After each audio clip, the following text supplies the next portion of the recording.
I think I'm the first homeowner in my family. Ooh. Like, I want to say Yes. maybe I have a cousin who also owns a home, but like immediate family, I'm the first homeowner. Dope. Where I own a house. Right. And I had to learn a lot. Like when I remember when we went to the house, we only had seen it in the daytime. Seeing it in the night, it was pitch black. We had no lights outside. And I remember my mom being like, no, it's so dark. Like scared, coming from the Bronx, like just being scared of our car, being scared of like people just walking around. And then you're hearing the noise in the Bronx, and then you go now to we're home. in like wildlife, there's like raccoons and things like that. Like it's different. It's not rats and water bugs, it's like different. So it was a shock. It really was a shock. And it was just like from that day on, like figuring it out as things were coming, like being a homeowner. I thought it was hard getting the house, but I want to say that now being a homeowner and sustaining it, maintaining it is harder than getting it.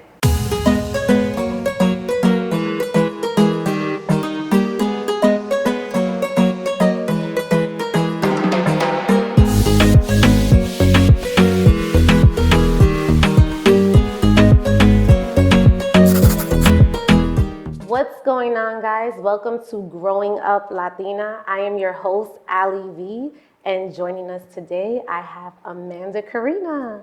Thank you for having me. I'm excited to be here. I'm super hyped. This is my first episode.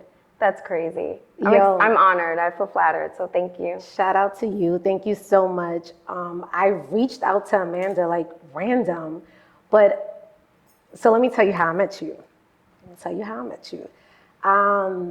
It was a few years back. Jaleesa Prado from Rico's Curl, she had an event and she invited me to the event. It was a panel and it's in Brooklyn, right? It was in Brooklyn. I don't even remember. This is like 5 years ago. I don't even remember where it was. So I go in, everything is super cutesy, and I see a young lady and she has a red suit on. Yes. And I'm like, oh, that's powerful. Just because I'm such a suit girl. Yeah, me too. I love blazers and trousers. And you had like a Gucci fanny pack? Yeah, I had like a Gucci fanny and I think like a graphic tee. Yes. And I don't remember like, I think my hair was like really short too. It was super dope. And I just remember saying to myself, wow, she dresses so nice. Who is this girl? And then Jaleesa actually introduced us. And I started following you on Instagram. Okay. And I said, let me see if, if she's like a fashion girl, because you were giving me fashion. Yes. And then I looked at the gram and I'm like, oh, she got all these looks. So I've been following your journey ever since, honestly. And so everything that you do from the heels up, you are the owner of From the Heels Up, which is an online boutique store, fashionista, influencer. And so we definitely gonna dive into all of that. First, I want to just do a little cheers. Okay. Because you are my first guest, and I really wanted to create a safe space for Latinas. I honestly felt like there wasn't a space for us.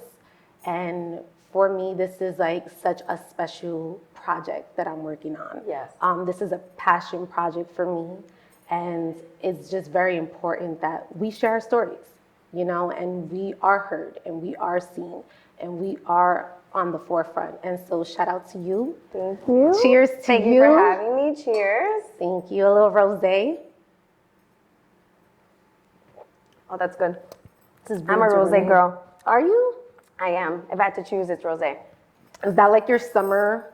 No, that's my all year round? All year round, yeah. Okay. Go to dinner, glass of rosé. Okay, cool. Yeah. But you do your wine down Wednesdays. I do the wine down Wednesdays. Which I love. And I'm not gonna front, it shows like this like different side to you, which I feel super connected. And as of lately, I feel like I'm diving deeper into like your journey, into you being a homeowner, into you getting the driver's license, into just everything, even like owning the business is like a real thing. And so being an entrepreneur is such a battle, and I feel like you share all aspects of that. And so let's start from the very beginning. Okay, if I can remember, it feels so long. Well, let's start from where are you from? Okay, I was born and raised in the Bronx. And I'm from the Bronx. I'm from Highbridge. Okay, cool. Yeah, so I was born and raised in Highbridge my entire life. Okay. And I'm Puerto Rican. My parents were born in Puerto Rico. Well, my dad was born in Puerto Rico and my mom was born here. But I was born and raised here in the Bronx. Okay. How long you been in the Bronx for? So I moved out last year, so 27 years. Okay. How'd you like it? Be honest, because I have my own stories in the Bronx. So I am so proud to be from the Bronx. Like I wear it like so proudly and like just with like my whole being. I'm so proud to say I'm from the Bronx. When someone asks, it's like when someone says anything bad about the Bronx, I'm like, yeah. Don't even. Yeah. But I hit this like phase in my life or like this chapter in my life where it was no longer serving me or making me happy. I did live with my parents and I wanted a different life for them. I wanted to change their lifestyle. I wanted to start slowing things down for them. I'm an only child. Okay. So it was really big for me. You're an only child? Yes. You're Puerto Rican and you're an only child? Only child. My mom was like, That's one so and done. Yes, I love And then that. I have a stepdad. So Okay. I'm an only child between all three parents. No one else had children. Okay, got it. And I think it's because I needed all the attention and they knew that. Like I needed all the attention. Everything needed to be about me. But I basically took on the responsibility of like changing their life and making things better for them and also for me. And I just woke up one day and I was like, I want to buy a house. I was really inspired by my boyfriend who had just bought a home. And I'm like, why can't I do it? Like, why can't I have something for me? My mom raised me to always have my own. So that was always really big for me. I was also raised to not rent and to own. That was just that part. Like a thing I was always bashed into my head. Yeah. So I decided I wasn't happy. I wasn't happy with where I lived. The noise, just overpopulated, the public transportation. I was so unhappy. I was so stressed out. I had so much anxiety. Creating content was difficult with the noise. Did you get the train? Was that what it was? No, it wasn't the train. I have sirens. Okay. I also was across the street from the Yankee Stadium. Ooh. So games, Yep. Parking. Okay. Everything was just not functional for me and my family, and we had to make a decision to make a change. So then that's when I decided to buy a home and then move out of the Bronx. Because originally I'm from Spanish Harlem. Okay. And when I moved from Spanish Harlem to the Bronx, I cried. I literally cried. I was like, I don't want to move out of Spanish Harlem. And my sister was like, I just got mugged. We gotta go. And I'm like, no, I don't. Like, this is my comfort zone. Mercedes makes my grilled cheese. Like, I don't want to move. And when I moved to the Bronx, I was like, all right, this is cool. But now I'm at a point where I'm like, what else is there for me? Yes. There has to be something else. And what does that look like? Yeah. Like you, I got tired of the noise. And I'm trying to reduce the noise, but I'm not sure how to live in both spaces at the same time. Both spaces meaning like my work here, which is primarily in the city, and then the Bronx. Well, it's the same for me. I was living in the Bronx and my work was in the city. Events, meetings, lunches, everything, shooting, content. I mean, there's nothing like the city as a backdrop. So I was ready for it. I was more than ready for it. And I still get those moments where I'm in Long Island and it's a little too slow for me and I'm like, I want my fix. Like I go to the Bronx, I see my grandma, I see my dad, I go in, I come out. And then I go in and there's those confirmations where I'm like, I made the right choice. I'm so happy where I am right now because it's scary making such a huge change. Like I went from public transportation, walking on foot, living in a Bronx apartment to a homeowner, car. What? It was like a complete. I feel like I mourned like my previous life and then was reborn because it doesn't feel like a continuation. It feels like two totally separate lives. Like you stopped and Yeah, but I'm so proud of being from the Bronx and I love it. I go back and I'm just like, there's certain things I love about it. Ditto. I get my nails done in the Bronx. Yeah. Like Yankee Stadium, this is where I get my nails done. Oh, really? Yes. Wow. Yes, and I live on Pelham Parkway, and I go all the way to the other side. Wow. Just to get my nails done. done. I was going in to do some of my like self-maintenance, and then I was like, okay, I gotta slowly start, finding my people in Long Island where I can stop coming into the city, but I still kind of come in and do certain things. Like my primary doctor's still in the Bronx. I went to see her the other day, and I'm like, I think I'm gonna keep her. Like, there's certain things that I'll sacrifice the trip in, but I like to have that come in and then come out. So the crazy thing is, not only is she the owner of From the Heels Up, but she's a homeowner, guys. Like, you're an actual homeowner. And it's so funny because you took us on this journey, and growing up, my mom was the type of mother that said, don't get credit cards. Don't, like, save your cash. Yes. And then as an adult, it really messed me up. Yes. And so I always have like this negative stigma with like credit cards. Yes. Or debt. Yeah. Like I'm like, debt is bad, and like, don't. Absolutely. Yeah. Like my friends are like, you need a credit card. I'm like, no, I'm not doing that. So to this day, I don't have a credit card. Really? I swear to you. I don't have a credit card. Because I'm like, my mom instilled like this fear. That trauma. Yes. Yeah. And so I did have a credit card back when I was maybe 19, 20. And it was because I worked at a retail store in Taylor Loft. Okay. And you had to wear their clothing. And so they kind of tricked us, and they said, you can get discounts on this store card. But I'm thinking it's like an employee card. It was a credit card. Oh my God. And I went into this massive debt. And I was like, never again. Yes. And so just talk about your journey, because I'm terrified of cards, honestly. My journey, it was like unique. So like my mom instilled so many amazing like financial practices in me. Like she was always big on like taxes and credit and having credit from a young age and building your credit age. And she taught me so much. Yeah. But my mom, there were certain resources my mom didn't have, or knowledge that she didn't have. And my dads were always working. And I feel like now where I'm at, I look back and I feel like I was getting from everyone, like friends, family, everyone, half knowledge.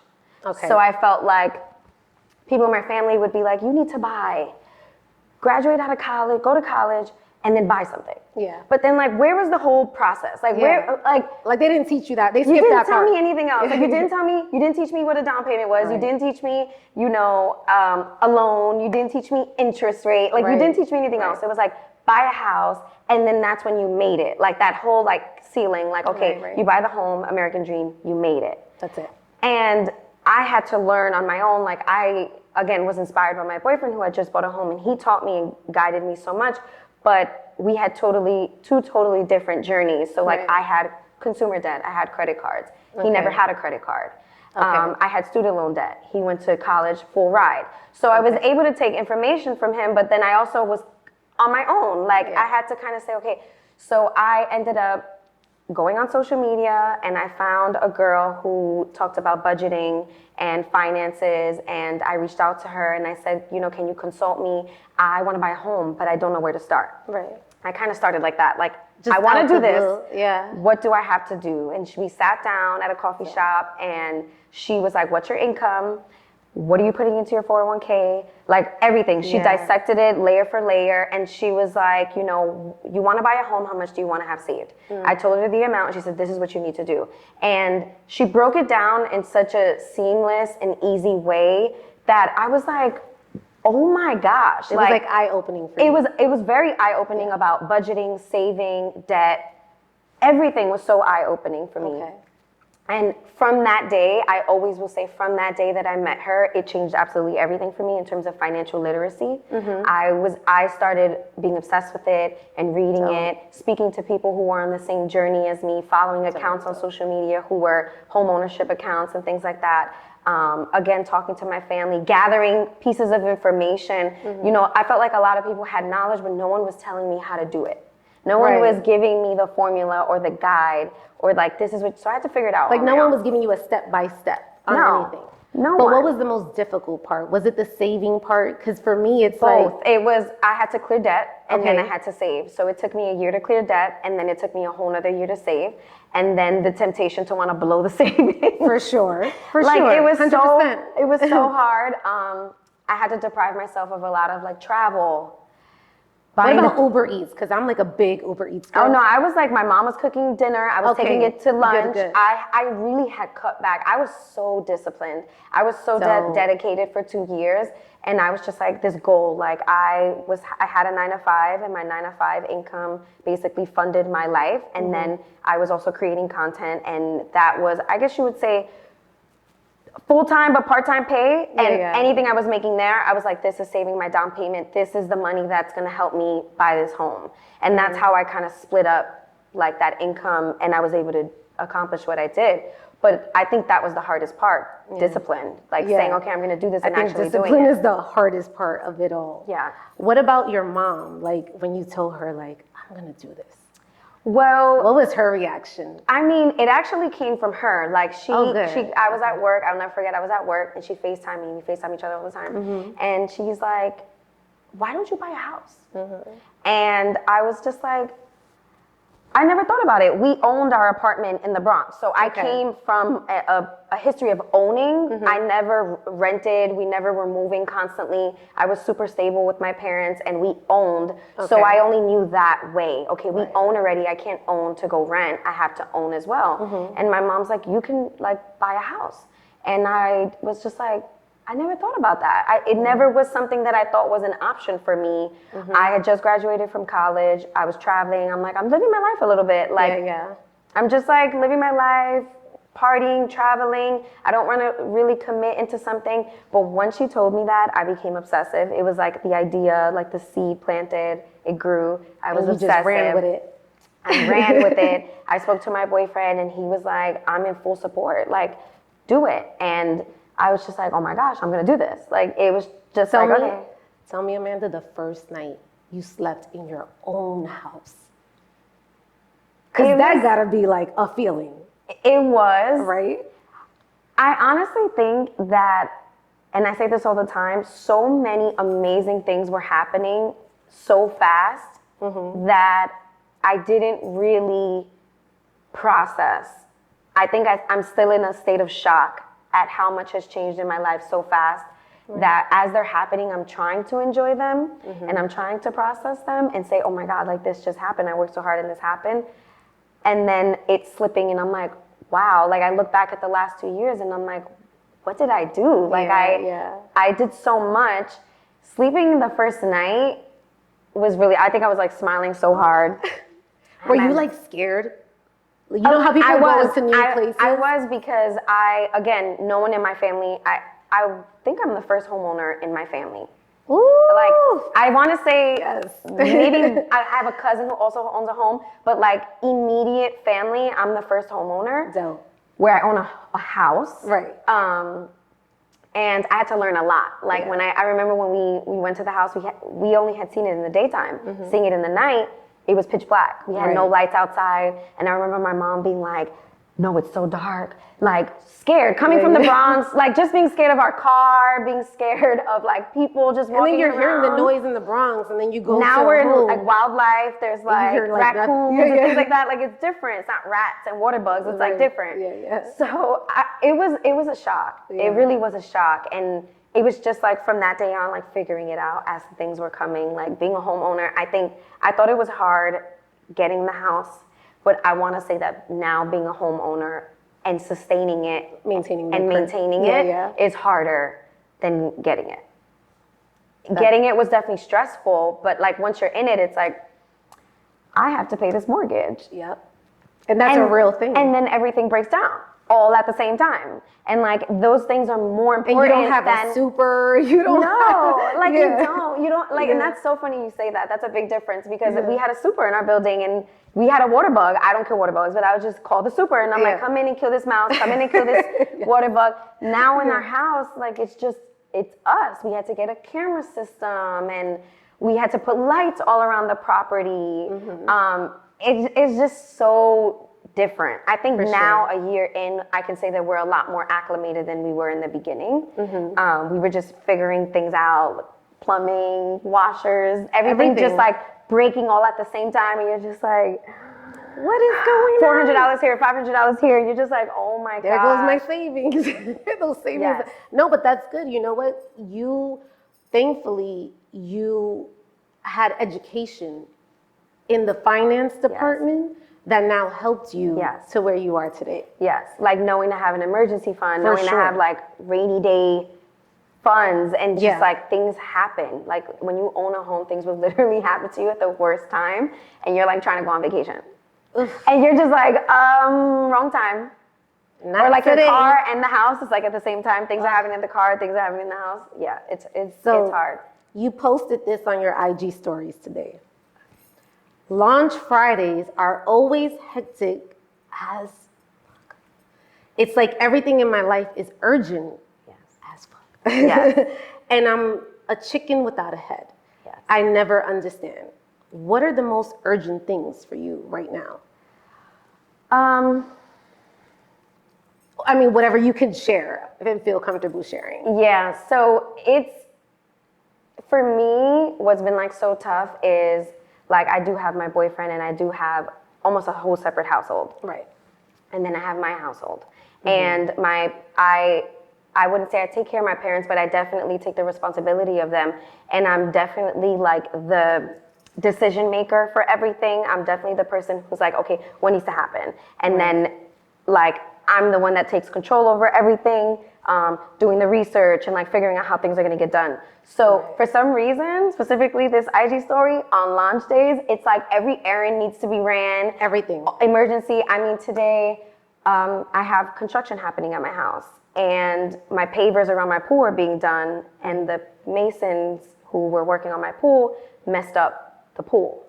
So I had to call the pool company and say like, my pool is not working. Like me and my boyfriend are like trying to figure it out with the electric breaker and like water's gushing out of the pumps. My pool's a month old. So like the panic of like, this was totally not planned. Like this just happened in my head. I'm like, oh, I'm gonna be in my pool all next week. And then that comes up and I have to launch and I have to prepare for the launch and I'm running the social media account and I'm also running errands and it's just all happening at the same time all the time. But I've learned to find all the time. But I've learned to find the beauty in the chaos. Like I sometimes have to stop myself and say, okay, I asked for this and I prayed for this to be busy. Being busy is better than. Did you pray for this though? Did you pray to like have from the heels up? I did. Did you pray to like have your own home? Like, did you really? I did. Yeah. I did. Like that's how ready I was for a new chapter. I was like so done with my environment, my surroundings, my day job, the same day routine every day. I wanted just like a total shift in my life. I wanted to work more and work, but also slow down at the same time. And that was a big reason for moving to Long Island and just my everyday not feeling as stressful. I felt like in the Bronx, every day my day felt really stressful and my home was like my haven, but I was always out and running around, bag lady, like changing clothes, going to an event, going to work, meeting with a friend, meeting with my boyfriend, getting on the Long Island Railroad, it was crazy. But do you feel like because you're in Long Island now, like, and now you own a home that you're more at home? Yes. Because that's like, that's what I'm hearing. I pay my mortgage, now I'm gonna be home. Like, it's just like everything, content, everything's happening here. It's happening, but that was like the biggest thing for me. I felt like when I was in the Bronx, it was really hard for me to shoot content in my apartment because I'm not gonna like shit on a Bronx apartment, but I was just like, things were falling apart and like, it just wasn't my aesthetic. I spent so much money renovating my bedroom to shoot content, but then I'm getting, deals that needs to be shot in my living room, deals that are like in the kitchen. Right. And I just wanted my entire home to feel like this content creation space where I can shoot anywhere and I don't have to go out, especially in New York when it gets cold in the wintertime. I used to shoot in below zero weather. I believe. And like, New York winter is different by the way. And I like for the shot, like for the gram, I had to do what I had to do. So now I'm like, I don't want to do that. I want all seasons round. Like I want to shoot at home. I want to like make this space that I can shoot for the store and also create content. So yeah, I'm always home. Let me ask you though, the environment in Long Island, are you seeing a lot of like Latinas there? Like what's that vibe like? Yes. You are? Okay. Because in the Bronx, you're seeing everyone. I think I definitely had like the misconception that like Long Island was white. Okay. Or Long Island was But we're there now. We're in Long Island now. Yeah. Okay. So I always thought that, and now that I'm there, it's diverse. I definitely feel like I get my fix. Like I go to Spanish restaurants. We just went to a Mexican restaurant the other day. It was like this little like diner, hole in the wall, and the food was delicious. Is that your favorite food, like Mexican? It is. Is it? Tacos. No. Mm-hmm. But growing up, what would you eat? Wait, do you cook? Yes. What do you just started cooking in the pandemic. Okay. Yes. Really? Like before, what do you make? Like, what are some of the things that you make? I mean chicken, rice, white rice. Like, do you put pasta? No. So we like converted to an organic sazon. Ditto. And adobo. Is it Eat Luisa? Yes. Yes. You know who put me onto that? Who? Natalie Munoz. Oh, really? Yes. Yes. I don't know who put me on to Eat Luisa, but we've been using it for a couple of years. And I can't even tell the difference. Yeah. Honestly, like I don't even know. Yeah. Okay. So we still use, I use sazon and adobo, sofrito and everything like that. Okay. Yes. Okay. But I was cooking like basic things. Like my mom cooked for me all the time prior to the pandemic. And then when the pandemic hit and we were home, I was quarantined with the boys, and you're the only girl. I'm the only girl. Oh, don't get me wrong, my boyfriend cooks and cleans and does everything, but I was like, not bored, but I was like, okay, this is my moment to like cook a little bit more. For sure. And like learn different recipes and like be in the kitchen more. And then I was like sometimes cooking like breakfast, lunch, and dinner, and I was like, I don't really like this. This ain't for me. No, this isn't for me. Okay. I'll cook. I don't mind to cook, but it's not something that I'm jumping up for joy to do. Ditto. Like my mom is a cook. She was a cook. And growing up, first of all, my mom cooked so much that when I went to school, my friends would be like, "You smell like food." Oh my god. Like you legit. Yeah, my mom cooked every single day. And it was the funniest thing to me because I'm like, "Mom, you gotta open up a window, Mom. Like this is embarrassing." And your mom is Puerto Rican? My mom is Puerto Rican. Okay. My dad's Dominican. And everyone would tell me like, why don't you learn how to cook? Your mom is such an amazing cook. My sisters, so I have 5 sisters. Wow. And 4 brothers. Wow. Yeah. Where are you in that line? I am I'm the second to the youngest girl. Wow. Yeah. So I know all about sharing. And I don't. So like I'm an only child and I don't like to share. Okay. And I've just started to like learn how to do that while raising like my stepson and like learning to be a little bit more selfless and share, giving up my space, doing things for others. That is a new thing for me. I was an only child. But you had your mom. You didn't share, like, I could imagine your mom was like your best friend. Yeah, we definitely shared, but I was raised to always have my own things. My mom always, I always had my own products, my own clothes. I definitely like go into my mom's closet and I use her clothes and things like that. And we always shared, but I was raised to always have my own. Okay. Always. Which is good, by the way. That's great. Like I would visit my cousins and my mom was always like, you don't touch anything. You don't take anything. This is yours. I packed. You don't need anything. Right. This is yours. Like that's how I was always raised. So I always had my own things and always had my own bedroom, always had my own space, always had my parents' attention. Yeah. So that's a new thing for me, learning to not share and like be so selfish. Give a little. Yes. Give a little. Yes. Now, did you have a quinceañera? I did not. I voted no quinceañera and I voted no Sweet 16 and I chose a dog. You made that decision yourself? I did. Wow. I did. I've never been a party girl and it could be because I'm an only child. So my birthdays were always me and my parents. My birthdays were always, like I would do some things that I wanted to do and they'll say, which friends do you want to bring? You know, but it was always my choice and a lot of my birthdays were always alone. I never did parties for my birthday. I don't like to do group dinners. I just did one for my birthday. Sign? I'm a Pisces. Okay, all right, okay. And we're very in our head. We're very sensitive and like I can go out and I can be an extrovert, but then I need my recharge. I need to like be alone, recharge, and then go back out. So the pandemic went well for you. Amazing. I wish we were still in it. Like, like now that we're going back to normal, it's weird for me, but I thrive at home. I thrive alone. I can be at home in silence, not watching TV, nothing. Like even my boyfriend's like, you don't have the TV on? You don't want to watch a show? I'm like, no. I sit here, I'm on my phone, I'm quiet, and I'm just like okay with being alone. So the pandemic was amazing. I'm still tripping that you said you told your parents, I don't want a sweet 16. Well, they asked me like, what do you want to do? And I said, I don't want to party. I want a dog, and I want to go to Florida. I wanted to go to Disney. And they were like, okay, cheaper. But you know what? I like that because you go for the experience of the travel. And I was like, I want a dog. And then they got me a dog. And then we went to Florida and I took 2 friends. Yeah. And you had your It was so much better than a Sweet 16. I have zero regrets. No, I like begged my mom. Really? Yes. She was like, girl, we ain't got it. It was a lot of you. She was like 21. I'm like, do you know how long that is from now? I'm 16. And she was like, girl, here's your bizcocho, like you'll be good. You'll be fine. Like a quinceañera is like a real big boda. thing. Like that's like a wedding. In our culture, it's definitely huge. Never had it. Wow. And then how about this? So me and my sister were 11 months apart. We shared everything from clothes. Like my mom would You're dress kind of us like twins. I'm like, we would go to school, we would look alike. Like if I had pink, she had blue. Same pants, same. I'm like, and same then hairstyle. are you like now, like I want my own, I want my. So I had issues growing up because I didn't know what my own was. Okay. Because I was so used to looking like someone else.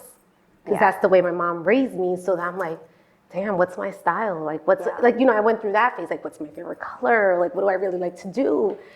Eventually, I figured it out. But it was like, now, like, pandemic, oh, yeah, love being on my own. It was amazing. Amazing, yeah. And even, like, when I moved out, well, I didn't move out. My mom kicked me out, which was, like, a blessing for me. Okay. In the moment, I was like, but then I'm like, you know what? It was the biggest lesson because I didn't grow up like you, where we had this financial literacy, right? Yeah. So when my mom kicked me out, it forced me to learn about money, to learn about savings, learn about maintaining. Yeah. And so I had that, like, when you have that on the job, on the, experience, it's just, you're going to learn as you go along. Yeah. I had that. But even though I had a different journey than you, I still feel like I'm still on as things are being thrown at me, I'm like, why did no one teach me this?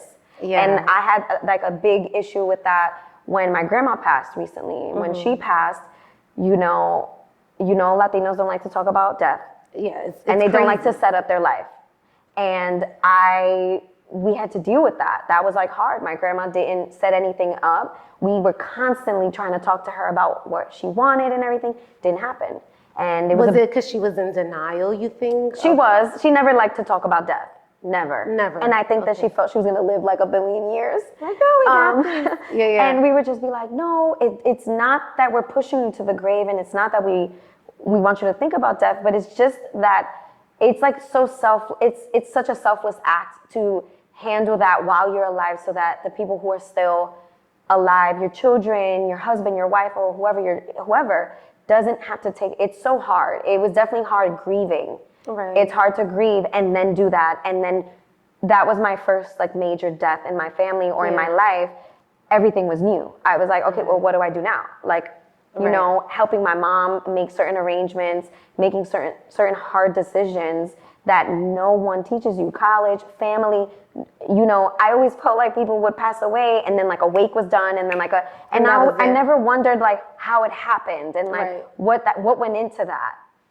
And then until I had to do it and I was like, oh, life insurance, oh, a will, oh, a trust.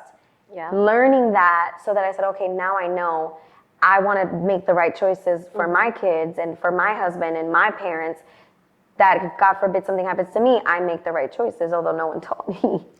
You know what's so crazy? Because I was actually going to bring that up, but I know it's like so sensitive for you. It's okay, you can bring it up.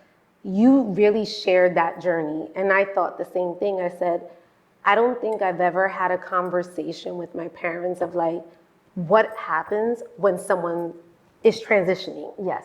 Right? My grandfather, who I was super close with, he passed away. And he was like, my dad wasn't around as much, so he was like the father figure for me. Okay. And when I would like, even in high school, I would stay over his house because we already lived in the Bronx. And I went to school in the city, so it was closer, for me to stay with my abuelo. And when he passed away, it was such like a devastation. I call it my greatest depression. Yeah. I went into first of all, we have the same birthdays. Oh my goodness.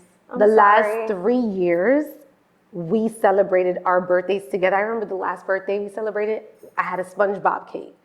For some reason, my abuelo loved SpongeBob. Yeah. It was like the weirdest thing. Yeah. Like we would watch it together. And I had the SpongeBob cake. And you know what's so crazy? I have a BlackBerry that I will never get rid of because that video is there. And I'm just trying to find the charger. Yeah. Like I just want to see that video one more time. But it was just like this moment, like no one prepared me for this. And I felt so angry, like, why didn't anybody tell me, like, what's going on, And it like forced me to, I'm not gonna lie, I had to question God real quick, like, why'd you do this? Why'd you do this? And I felt like terrible. Yeah. And it's something that now, I speak to my mom about, like, Mom, we got to get your will together. Yeah. Mom, we got to talk about, and my mother the same way, she doesn't want to talk about it. And I'm like, Mom, this is a real conversation. Yeah, and it's hard for you to speak about it. It's also hard for her to talk about it too, but it's so important, especially when there's multiple children. For sure, because then that's a whole argument. Yeah, and if you guys get along, and if you guys, who's smart and who's rational and not emotion based, and like you never know how someone's going to transition, and those things are important. Like, what do you want? In the event of this, what do you want? And having it, written and like everyone knowing it. Do you remember? Oh my God, Cressida. Yeah, Cressida. That is so crazy because I was just talking to my boyfriend about her in the car coming here. I went to her wake. Did you? Yes. And she, oh my God, I got goosebumps, but she looked so beautiful. You remember her glasses that she would always wear? She had it in her hands. I never met her. This is how I know, like, social media is a real thing. Because, like, in my eyes, you're my friends. Like, we follow each other. We know everything about each other. Yeah. I say that to my boyfriend all the time. I'm like, I wouldn't say friend, she's my online friend. I would say she's my online friend, but like we know each other for like years. Yeah. I'm like, no, Amanda's my friend. Like, we're good. And that's how I felt about her. I'm like, I felt so connected that when she shared her story, and you know what's so crazy? Like, I don't really share much, right? Like, I'm always just talking about work, and everyone's just like, just like share your story. And I'm like, well, what if? And I'm not ready for the opinions of it all. Oh my God. And I don't want, and then it was like, when I worked, right before the pandemic, I had a job that really like just stressed me out completely. And I remembered I wanted to share so much about what I was doing because I was working with celebrities and it's like such a cool thing, right? So I'm like, I want to share this. And then I was like, they're going to hate on it. So I never wanted to share. The whole mal de ojo. Yeah. I got Invisaligns. How about this? I got Invisaligns. Okay. And I wanted to document the entire journey. And I was like, then they're going to think I got so much money. Yes. I don't want to share. I don't want people to know that I battle. But the thing is, like, that's a self-investment. Like, and it's like, and I worked really hard and I made this accomplishment, and like you want to celebrate your small wins. Why do we feel like and this? Also inspire people. Weird. But then also, I just think that's really in our culture though. Okay. I definitely feel that comes from like the way we were raised in our culture and like kind of suppressing our accomplishments because you don't want to make someone else feel bad or like maybe your family members not being as supportive when you share something. I battle with my family, but not that much. But I remember growing up, Mommy gifted us with a name chain. You ever had a name chain? Oh yeah, first birthday, name chain and earrings. Mommy was like, yo, tuck your chain in. Don't. And I'm like, yo, but you bought me this chain and I gotta tuck it in? Like, what? Yeah. It's like, why don't we put on the forefront of like, yo, this is who we are. Like, yo, you're making money. Like, show your stuff. I mean, for me, in my family, I received a lot of, well, she thinks she's better than everybody. Okay. Or oh, she thinks she's white. Or I got a lot of that. And especially like the way I was raised by my parents, like them being able to put me in private school, them affording to put me, working really hard and putting me in certain programs and resources that I necessarily didn't, some of my family and friends didn't have the opportunity to have. And I felt like there were constant like whispers and comments or arguments being had where it was like, well, you think you're better, or, you know, a lot of that said to my mom, and then my mom telling me that, and I'm like, well, if they think of that on my mom, then imagine me, you know? Right. My mom and my family working so hard for what they have, and then working so hard to give it to me, and what I'm seen as is maybe like I have a silver spoon, or I'm seen as things are easier for me, but you can't control what you're born into. You cannot control the family you were born into, you know? We talk about generational wealth all the time, and that's generational wealth.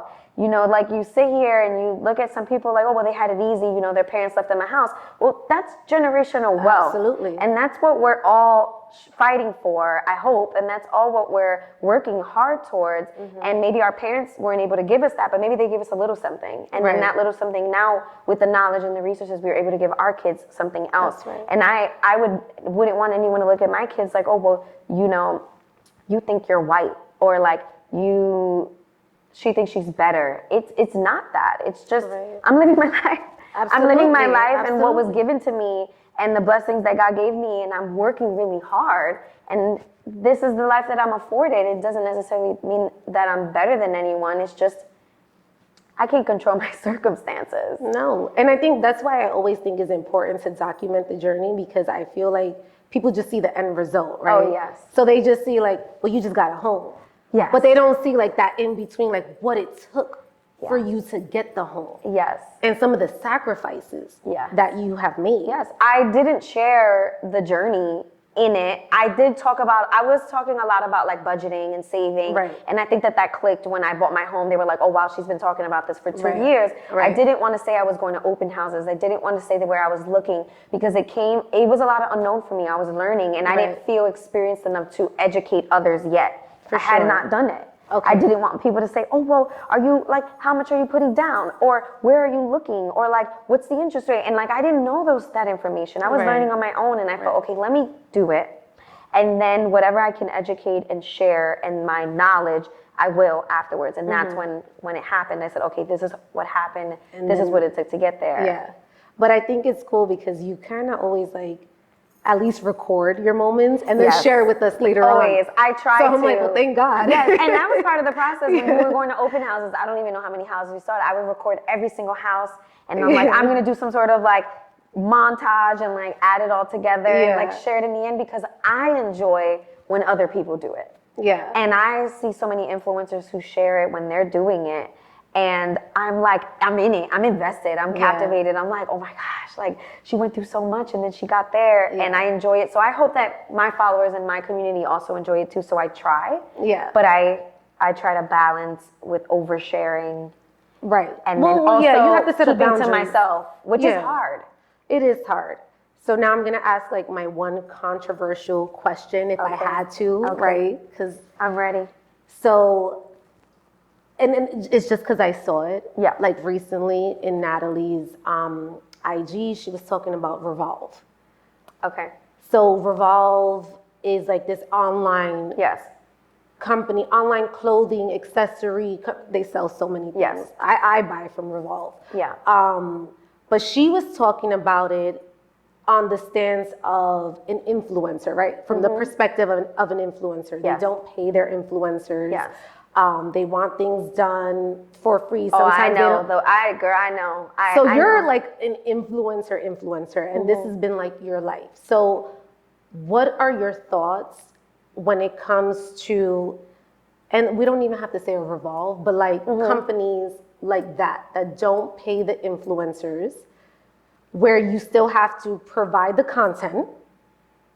Because some people actually do a lot of stuff for free to get started, right? Yeah, so I'm a little like both. So I still do things on a gifted basis. And I've been doing this for 10 years. And that's on a circumstance. So depending on the brand, depending on the job, I might be getting something that I really want, and it might be, I wouldn't say a lot of work, but it's a video or something, and I'm willing to do it because I really want the product. So I still do things on a free, free compensation or gifting. Okay. And I don't necessarily think that I would ever stop.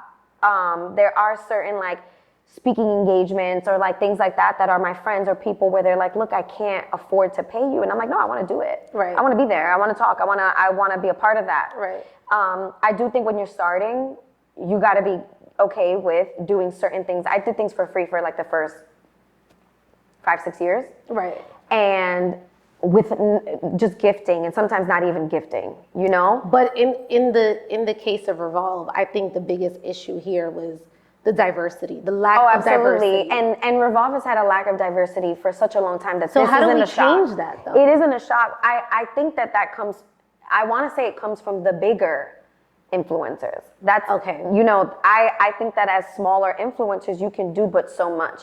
And while maybe this group of 20 Latina or women of color influencers are saying, no, I'm not taking that job, there's 100 other girls who are going to take that job. Absolutely. For the $2,000 worth of clothes. And then it doesn't change, right.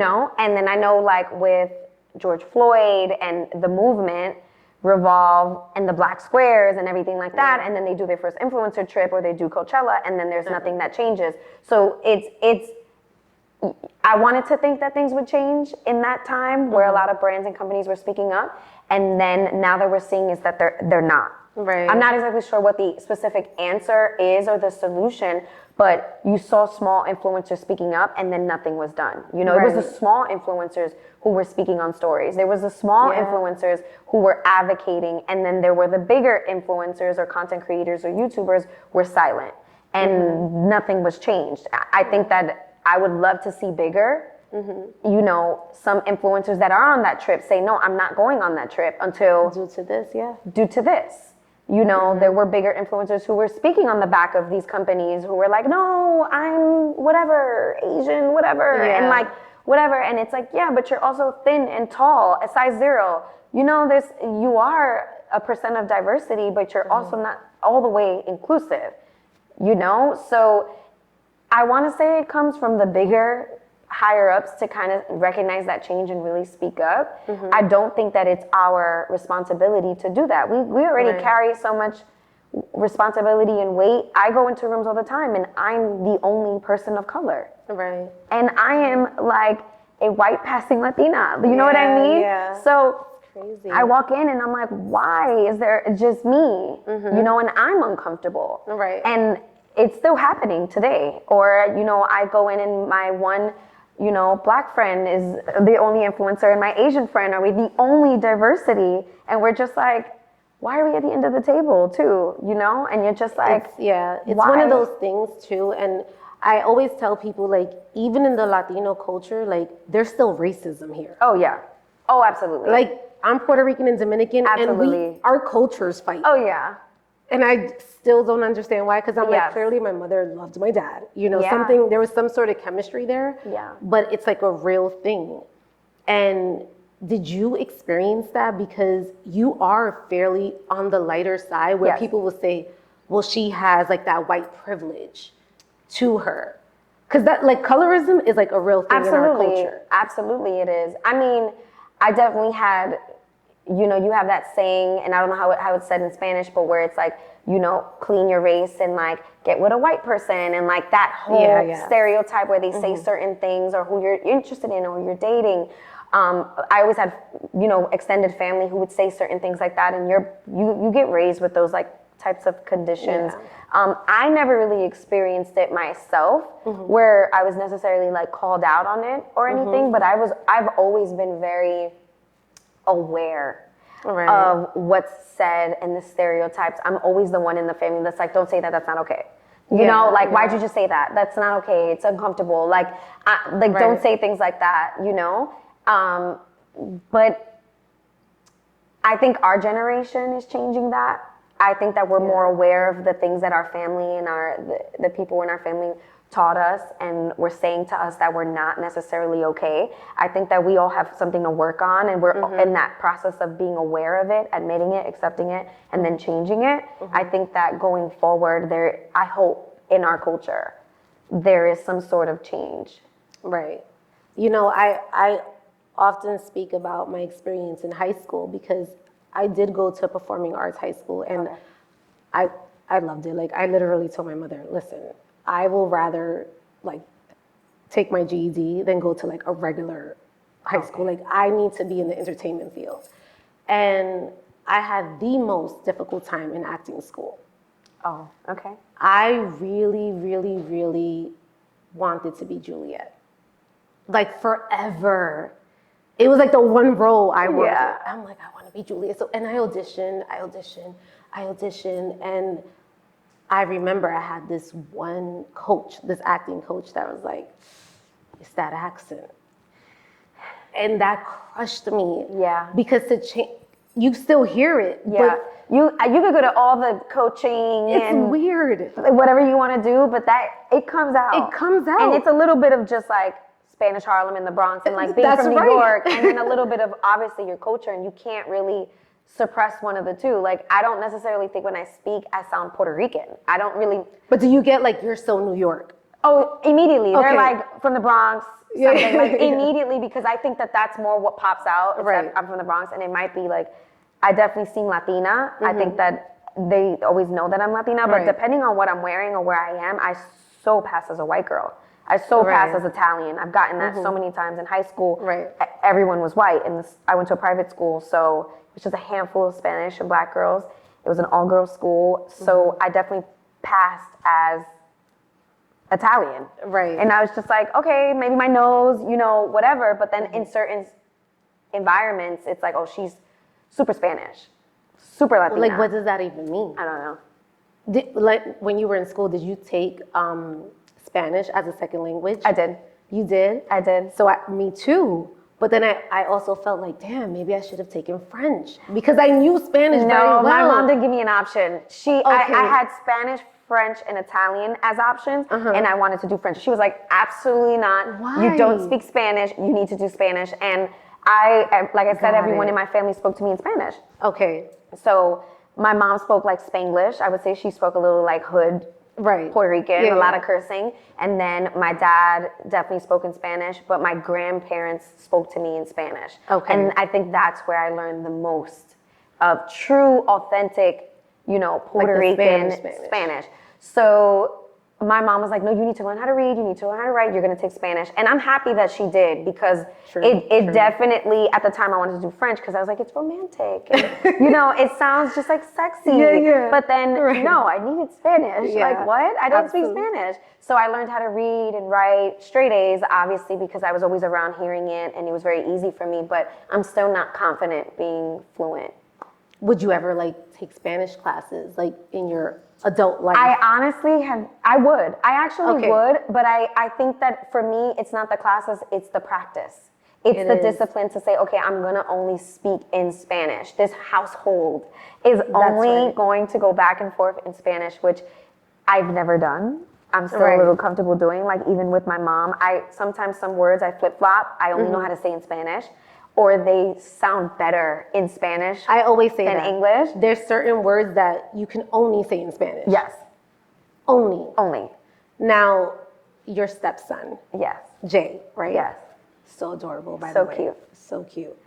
Do you speak to him in Spanish? Is this something that you will teach him? Do you teach him about the culture? I try to. It's something that I definitely am super aware of trying to instill in him. He doesn't speak any Spanish. He is taking Spanish in school. Okay. But he doesn't know anything. I mean, he's saying arroz. Okay, well, you know, I was saying chicharron for a minute. He colors, doesn't really know the basics, So whenever there's a teaching moment, I am always trying to say, no, this is it. This is it. I'm a big fan of Bad Bunny. I'm a big fan of reggaeton. I am only playing reggaeton in my house. Like, it's only Spanish music. That's the only thing you should play. So when it's on and it's there, and I'm like, Jay, do you know what he said? And I'm like, I lower it. He's like, no. And I'm like, he said blah, blah, blah, blah, blah. And he's just like, oh, okay. And I know that he might not be retaining right now, but I know that when he starts to like the music, or when he's around Spanish friends and they're speaking, it connects, because that's how I was. I learned by everybody else saying the context of how they said it, or where they said it, what were they doing when they said it, and that's how I started to learn. And even in the music, I've learned even more too. I think it's always the music for me too, because my mom, again, Spanglish, and I have friends now, like in my adult life, I'm like, you know what? Just everybody speaks to me in Spanish, because I need to like get accustomed. Yeah, refresh it. But I felt like the music is really what helped me. Like, the music is helping me. It gave me language. Yes. It gave me, like, believe it or not, it gave me real language. Yeah. Like Mark Anthony. Absolutely. Romeo. He was descriptive in his songs. Like, I was like, yes. Yes. And I'm slow, where you follow, and like, Bad Bunny for me is a little too like slang. Certain things I'm like, what the fuck did he just say? I don't even know what he just said. So I asked my mom, and she's like, I have no idea what he said. And I'm like, oh, okay. You know, but the music definitely helps me with learning, and I hope, and I want to speak more Spanish with him. Yeah. And I hope that suddenly there's like a light bulb where he wants to learn more. When I have kids, I think that's when I will speak the most Spanish. For sure. Because I want my kids to speak Spanish from the beginning, and you know, me and my boyfriend are like always telling our parents, you guys are speaking Spanish. That's it. Because my boyfriend's also Puerto Rican and doesn't speak Spanish. He comprehends and understands a lot, and he can speak it, but he's not fluent at all. Right. But I definitely want my kids to at least feel comfortable hearing it and know enough. Maybe not be fluent where they're, you know, whatever. But like to know enough to know their culture, and know enough to defend themselves at a restaurant, on vacation. You know, I went to Puerto Rico recently, and I was like, and I'm how was that? What part of Puerto Rico did you go to? I went to San Juan. We celebrated my dad's 50th birthday. We're going again in November. We're going to be in Ponce. Love that. For my boyfriend's dad's birthday. So I'm always in Puerto Rico. I love going to Puerto Rico. I have like such a like love when I'm there. Like it feels like home. But when I'm there, my Spanish pops out the most. Girl, but for some reason, I drink my Spanish, my mother's like, for some reason, when you drink, you speak in Spanish. Because you're super comfortable, and there's like like the weirdest thing. There's no like fear to say something wrong. You're not in your head. No. I feel like when I'm sober and I have to speak, my tenses are wrong. Yeah. I'm like hablo, like very a gringa, like it just comes off like not fluid at all. It's the weirdest thing. It's so funny because you said you were going to Puerto Rico. So when I'm in Puerto Rico, I get pilon. Are you familiar with the pilon, like lollipops? Yes, but I don't like them. You don't like them? No. Do you like the dulce de coco that it comes in that aluminum foil? I'm not a coco girl. No. We're IG friends. I'm not a coco girl at all. So what do you, like, what's like your thing? I mean, for me, it's the food. I love Puerto Rican food, like white rice, like beans. Like I love Puerto Rican food so much. Did you grow up? Now this is gonna sound so like weird. I eat everything. No, this is like a drink. Oh, okay. What is it? Okay. Let me start off slow. Morir soñando. Love. Okay. My mom made a Malta milkshake. I don't like Malta. What? I'm such a nut. I do. My mom loves Malta, and I don't know. There's something like bitter about it that I'm like. Mommy made Malta with I think it was condensed milk. I love condensed milk. And blended it up. It sounds fire though. I would try it, but I probably wouldn't love it. But I would try it. Let me tell you. It sounds like a little floaty, like I have a crazy Morir soñando story. So I remember one time I was in Dominican Republic, mind you, and I love DR, by the way. I was in DR, and I'm like, oh, ¿tiene Morir soñando? And she's like, claro que sí. She pulls out Tango, and I was like, oof. No, not it. Immediately no. I was like, what are we doing, Tango? I know. It hurt my soul. I know, but understanding that all the cultures, you know, they mean well. It's just different. I was like, no, we're not doing this. Yeah. And by the way, as an adult, I'm like, morir soñando, while I love it, it's like not the healthiest thing. It's not at all. It's like, why are we doing this? It's not at all. A lot of things that we even eat the are avena. not. I love avena. Okay. Love. But you know how we make it. Yeah. Carnation milk, condensed milk. And it's like, why are we doing this? Oh, and then I'm like cinnamon all the way. Like I'm a cinnamon girl on top. Do you do farina? Yes. Farina. That is what my grandma used to make. Really? She was like the best at farina. Like she would come over and we'd be like, we're craving. We're just like, we're craving farina. And she would do it and we love it. Can't get down with that. Love it.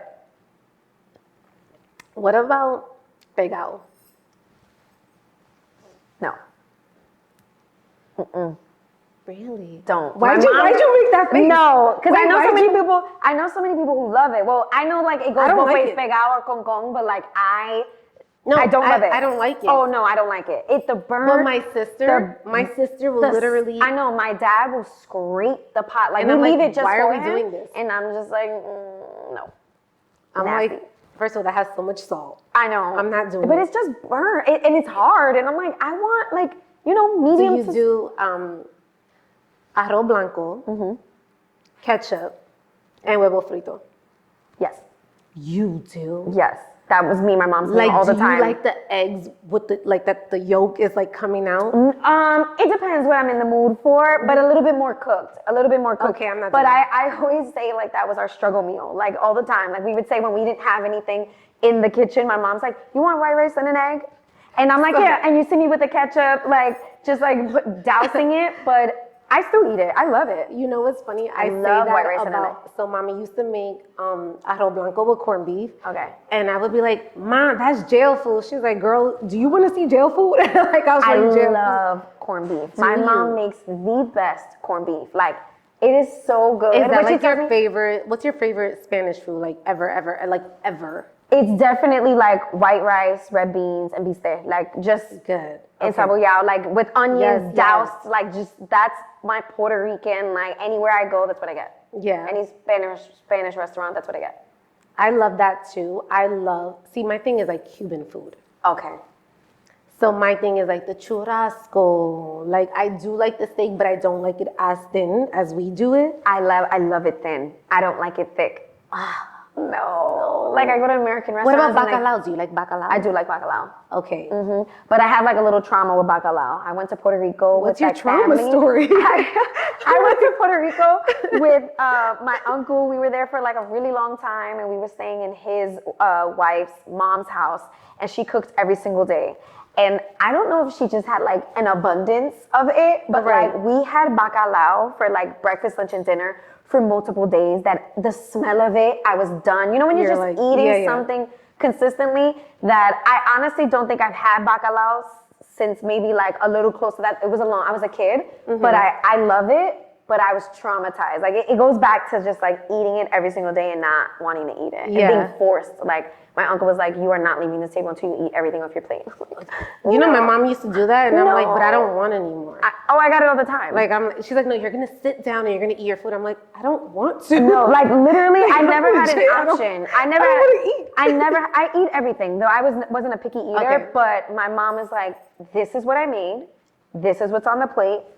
You're eating it. When I would go to families' houses, I felt like especially my uncle, he kind of raised me with like that was a little disrespectful if you didn't eat what you were served. Right. And he would be like, you're gonna eat everything on this plate, and you would see me like eating and then drinking to like get it soft so that I can eat more. And he'll just be like, you don't need to get more, but you need to eat everything off this plate. And that's how I was. So anytime someone served me, I ate the entire thing, especially in someone's home. Even if I didn't like it, I ate it. So we were very strict. Like my mom was like, you're not sleeping over anyone's house. Same. You're not eating anyone's food. Oh, okay. Always. And I never understood. Because, my aunt, her beans.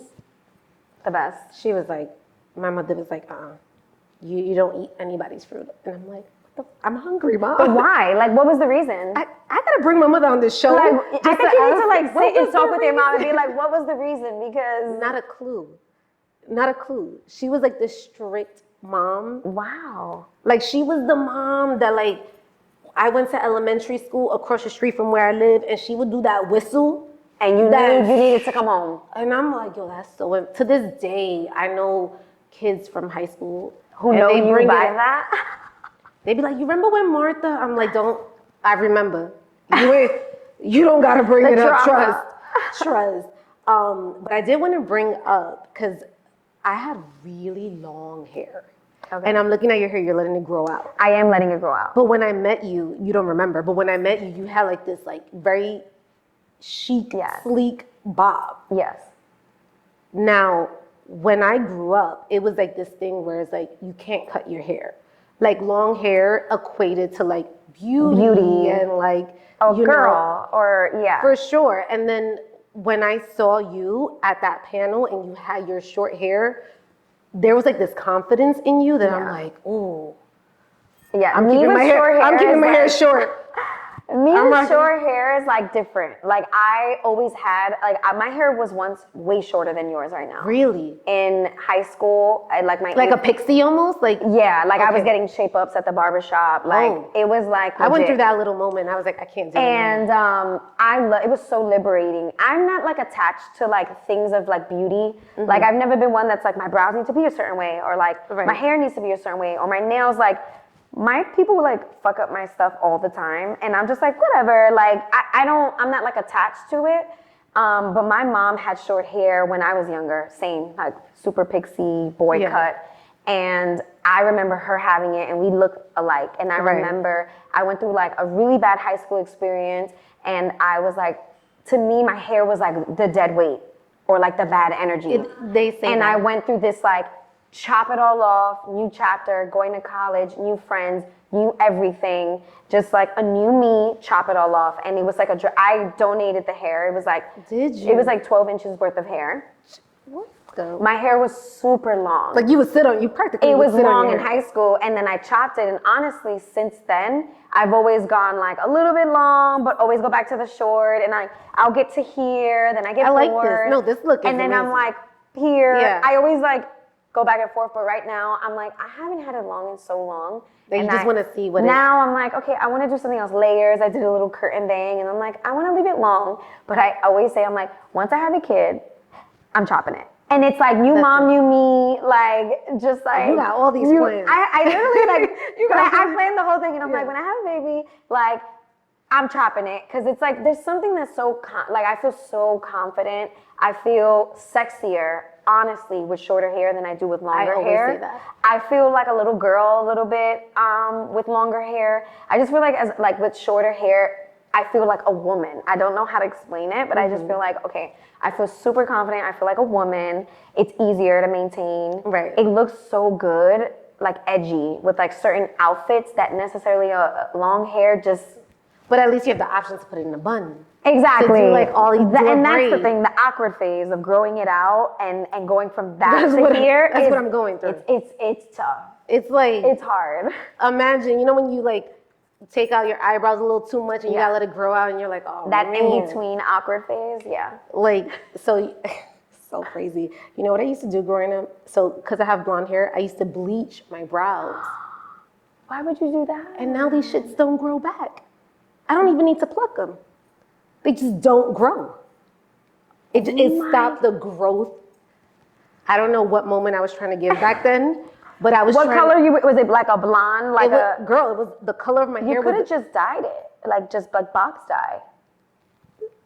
No guidance. Yeah, it's just like there's like no one telling you, like, no don't one do told that. me anything. And honestly, I think if people told you not to do it, you probably still would have did it because you For were like, sure, whatever, I'm a rebel. I know it all. Yeah. Yeah. So let's talk about From the Heels Up. Okay. Where did you get that name? First of all, the name is epic. Thank you. And by the way, love your mom's IG name. Oh. I think that's she recently changed it. What? Why? I don't even know. She changed it to the Heels Higher because before that's what I'm saying. It was 5-star. Okay.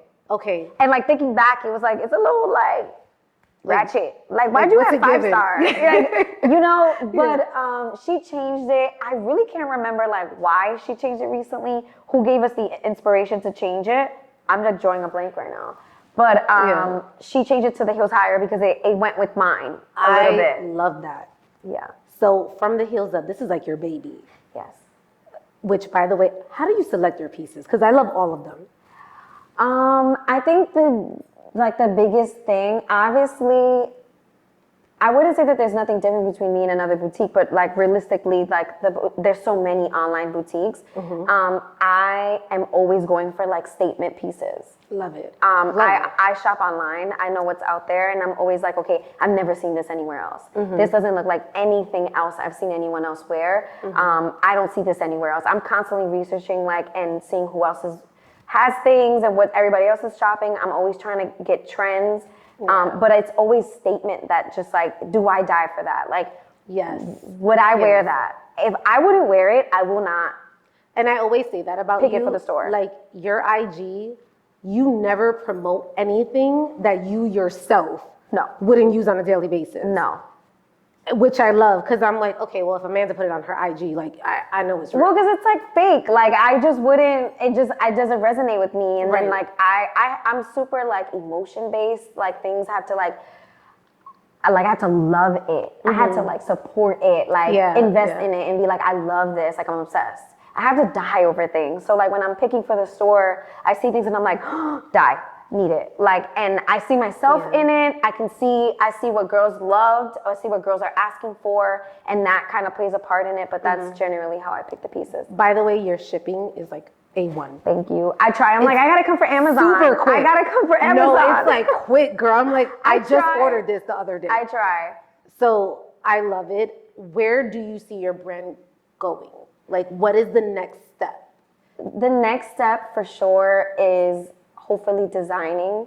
I would love to start designing for the brand, and I've dabbled with the idea of expanding sizes and going plus size because that's been something that so many of my followers want.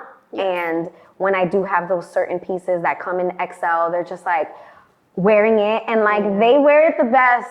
Honestly, like they wear it the best, and they have like the best influence and the best power. And I'm like, I would love to like expand my sizes or even go down more and do extra small, because a lot of times my sizes are small and never extra small, and I'm generally an extra small. Okay. So like expanding sizes and designing are kind of like, that's like next move. Okay. What about like accessories? Because for some reason I feel like that's your vibe.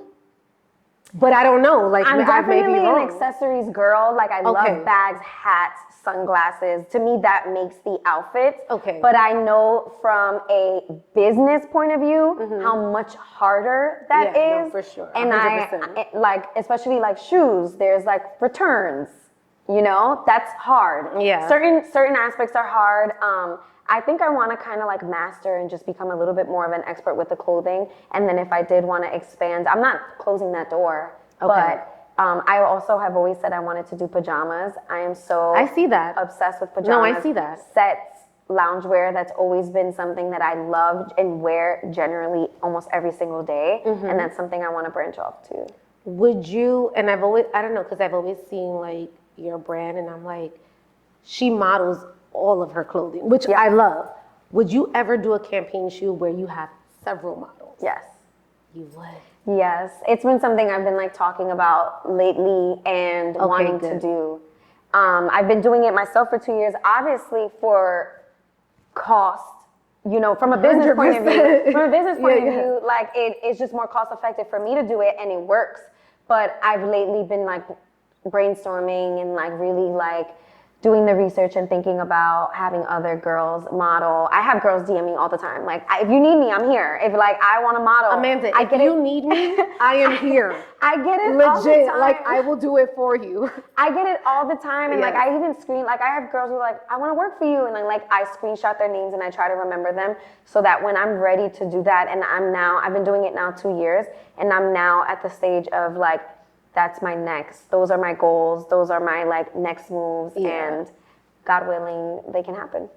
What about your mom? Does your mom ever like? Do you guys have like a mommy me type of set moment? Like, would you like expand to that? Is that like a thing at all? She wears From the Heels Up all the time. I know. Like, I get pieces and she's like, I'm keeping that one and I want that one and like I'm gonna wear it for this and she does it. Like she kept this set too. She was like, I want it and I was like, okay. I don't know. I've never thought about mommy and me like set moments. Maybe like a campaign or something with my mom would be nice. She's modeled some From the Heels Up pieces before and it's sold. But seeing like my mom's age group or like just her body type is nice too. But I've never thought about like a mommy me moment. What about, and I have to ask because your boyfriend's here. Yes. A male. Everyone. A male. Are we? Everyone. I have to ask. Everyone. Is that like? People are like, oh, from the boots up, or like from the kicks up, and like they say certain things like that. Like a capsule collection, like like a capsule. I don't know. I've always thought about like when I start designing certain things being unisex, certain things being both, and maybe in that aspect I can incorporate males, but no. I'm like, I'll leave the male for the male, and I'm like I have no desire at this moment to like branch off into male, but definitely I'm like female based right now. Okay. Yeah. Okay. I've never, but everyone asks that question. So I'm not the only one. You're not the only one. Okay. I get it all the time. They're like, oh, they tell my boyfriend, like, you start a blog and like from the kicks up, from the boots up. And I'm just like, no. By the way, we're expanding your brand for you. I know. Like everyone is like, expand this way and this way. Like, everybody relax. I'm just trying to get a hold of like what I have right now. And then, What about home decor? Because I feel like you're into that. Like you show us a lot of that. Yeah. And like you show us like the renovation. By the way, I saw like the white spray paint that you did for the kitchen. I think it was for his house. Yes. I did that. Did you? With like my kitchen. So I literally ripped off the tiles and did everything white. And I was like, Amanda taught me. So like everything is gonna be white. I've definitely inspired a lot of kitchens to go white. I definitely have girls who send me like before and afters, and they're like, for sure. Because of you, I painted my cabinets, and I would probably not sell home decor, but I think I will always be in the home decor space. Like I love it. I love renovation. I love like decorating. I do get anxiety making certain decisions. I'm not the most decisive person. You just said you were earlier. Well, you said when it comes to my mom. Well, and when I have no choice, like in certain situations, it's like it's me or not at all. Right. Okay, I have to. But like when it comes to options, if you put 100 options in front of me, I'm going to literally like die. But if you put like 2, I'll be like, oh, okay, that one, But if you give me 100, I'm gonna die. I'm just gonna be like, I can't think about it. Let me sleep. Let me think. Let it come to me. Let it like, it has to call me. Like it's like this whole thing. And then it's like 1 year later, and I never made a choice. Right. But I'd probably continue to share interior design, but I don't think I would ever go into like a business with home decor. I don't know. So many girls are like, would you like decorate my space or like be a stylist? And I'm like, no, I have so much anxiety. What's like your biggest, like, what's on your like bucket list? What's like your thing? Like, are you the type of girl that, would you go skydiving? I did it already. What? Did it already, yeah. Huh? When I was 18, I did it. For my 18? Yes, for my high school graduation gift. Wait, I did. Who has that as a gift? I asked my dad, he was like, well, how what do you want? A gift? Wait. I've always been like really weird with my gift asking. Like I graduated high school and they were like, well, what do you want to do? Do you want a trip? I was like, well, I want to go to Florida to see family and I want to skydive over there because I think the view going down would be nicer. And they were like, okay. And I skydived. I was 18. If you have to sign paperwork about your life. At the time, I was very fearless. I was very like, I love heights, so like I'll jump off anything. I love roller coasters. So you're like the zip lining, the parasailing. Anything in that sky, I'm like, I'm here for it. Yeah, no, I'm not doing that. Now, I'm a little more fearful. How was skydiving though? It was amazing. For real? It was amazing. It was life-changing. Yeah, I would do it again. Absolutely do it again. You know what's crazy? Adrienne Bailon always says that she had the worst experience skydiving. Really? I had the most amazing experience. I have zero complaints. From like beginning to end, it was perfect. Are you serious? Yeah. I think my biggest regret now is not, never do that. There were no, like we had phones. I think it was like a BlackBerry I had at the time, but I don't have much content of it. So I'd probably do it again to get real content of it. And I also want my boyfriend to go skydiving. So I would do it again with him or with someone else who wanted to, I would. Never. Yeah. So bucket list. Okay, so you reached that. That's a check. That's okay, a you check. checked that. Okay. What's next? I think like travel is just like such a huge always have been bucket listing for me. Like if I had to choose one option of travel, it's like, okay, no, I'd choose a trip. What place? Like I want to go to the Maldives. That's like my thing. I'm like, Maldives is one of them, but I wouldn't say it's like top. I think it's Paris is up there. Paris. I haven't like dived into like Europe as much as I would like to, but Paris is definitely up there. Switzerland is up there. Love that. And like South Africa is up there. Also like Morocco. Like I have like certain like that they're like, you know, top. Right. But traveling anywhere, like I enjoy travel so much, and I think that travel is huge on my like bucket list. But I don't think there's anything right now that it's like I want to do. I'm like drawing a blank. What about it changes honestly every day. What about career-wise? What is like that one goal that you're like, I have to reach this?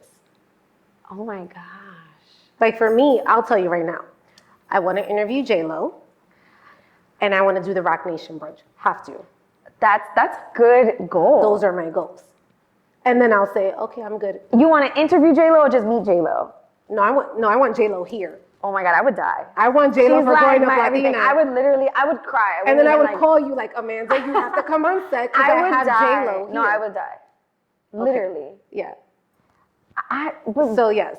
So J-Lo, if you're watching, we want you here for sure. I don't know, career-wise. I don't know. You know the quote that's like, I don't dream to work? There's times where I'm like, I don't dream to work. There's a lifestyle I want to have or a life I want to live, and I would do whatever job it is I need to get there. But is there like a brand maybe that you... Oh, a dream brand? I have a few. Charlotte Tilbury is one of them. Love. I think I would literally, like, I know there's a lot of influencers who's like, oh, this is my dream brand. And like, not a lot of brands are like my dream brand, but like Charlotte Tilbury is really up there for me, especially in makeup. I would literally not know what to do with myself if I got like a job with that for you, by Charlotte the way. Tilbury. Yeah. Let me think.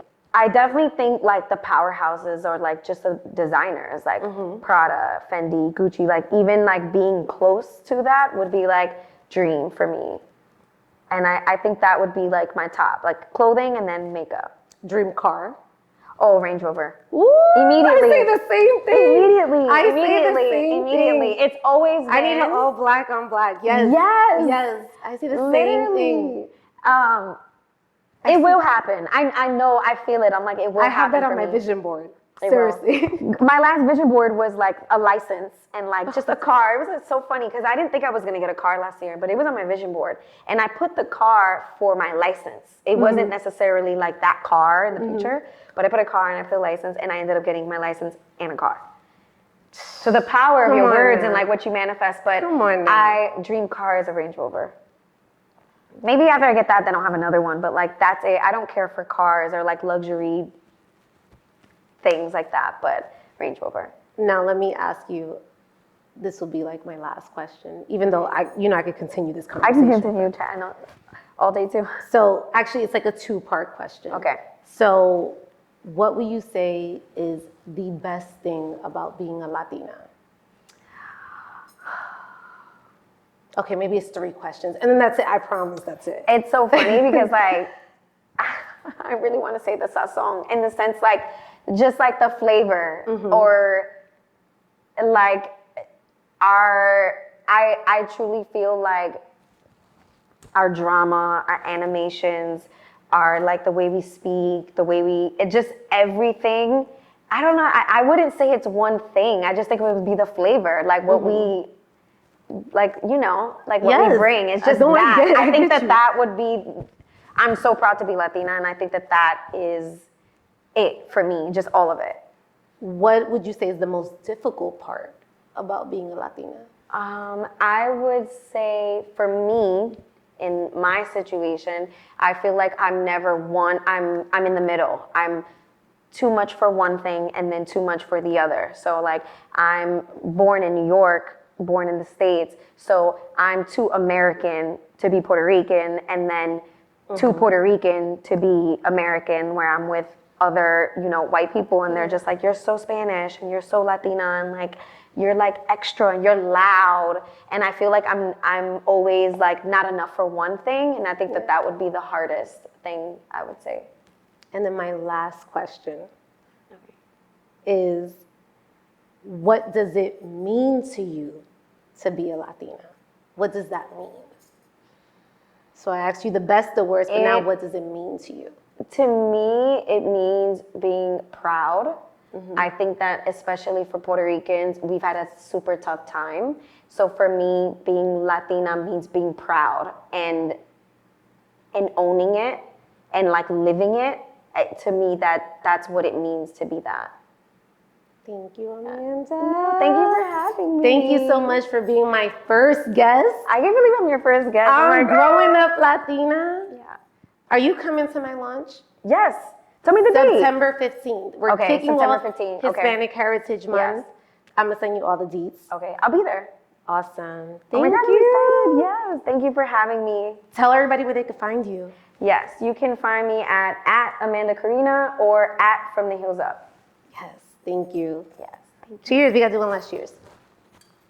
Cheers. Cheers. You got to, no, eye contact. I can't have that. Me sex. too. I'm like, I can't have that. I told my boyfriend, I'm like, you need to look me in my eyes. For We sure. cheers. So like when me, him, and Jay cheers, we're literally like, we don't know who to look at. We're like looking at one. Yeah. Cheers.